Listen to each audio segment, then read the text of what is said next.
சென்னை மதுரவாயலில் பிரிந்து சென்ற காதல் மனைவி தங்கியிருந்த வீட்டில் நாட்டு வெடிகுண்டு வீசிய கணவனை போலீசார் தேடி வருகின்றனர்.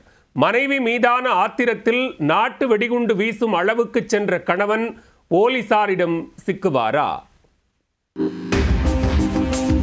கட்டிய மனைவி கோபித்துக் கொண்டு தனியாக சென்று விட்டதால் கோபத்தில் கொந்தளித்த கணவன் ஆத்திரத்தில் பாகிஸ்தான் தீவிரவாதியாக மாறி மனைவி தங்கியிருந்த வீட்டிற்கு முன் நாட்டு வெடிகுண்டுகளை வீசும் அளவுக்கு சென்றிருக்கிறார்.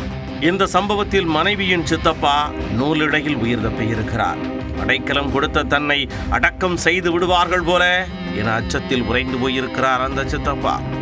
பிரிந்து சென்ற மனைவிக்கு தொல்லை கொடுக்க நாட்டு வெடிகுண்டு வீசும் அளவுக்கு சென்ற கணவன் சிக்குவாரா? திருவள்ளூர் மாவட்டம் கும்மிடிப்பூண்டியைச் சேர்ந்த சக்திவேல் என்பவர்தான் அந்த நாட்டு வெடிகுண்டு நாயகன். இவர் மதுரவாயலைச் சேர்ந்த வர்ஷா என்பவரை 3 வருடங்களுக்கு முன்பு காதலித்து திருமணம் செய்து கொண்டார். ஆரம்பத்தில் வழக்கம் போல நன்றாக இருந்த குடும்ப வாழ்க்கை நாட்கள் செல்ல செல்ல நாளொரு மேனியும் பொழுதொரு வண்ணமுமாக சண்டையும் சச்சரவுமாக மாறியிருக்கிறது. தினமும் ஒரு சண்டை, தினமும் ஒரு தகராறு என நிம்மதி இழந்து தவித்து வந்த வர்ஷா ஒரு முடிவுக்கு வந்து கணவருக்கு குட் பை சொல்லிவிட்டு பிரிந்து சென்று விட்டார். கடந்த 10 மாதங்களாக சென்னை மதுரவாயல் பகுதியில் உள்ள அவரது தாய் வீட்டில் வசித்து வந்துள்ளார். பிரிந்து சென்ற மனைவியை பல முறை அழைத்த போதும் அவர் வீட்டிற்கு வர மறுத்து விட்டதால் ஆத்திரத்தில் கொந்தளித்தபடியே இருந்தார் கணவர் சக்திவேல். ஒரு கட்டத்திற்கு மேல் ஆத்திரத்தை அடக்க முடியாமல் தவித்திருக்கிறார் அவர். கடந்த 3 நாட்களுக்கு முன்பு இது வேலைக்காவாது என்று நினைத்து கத்தியுடன் மனைவியை தேடிச் சென்றிருக்கிறார்.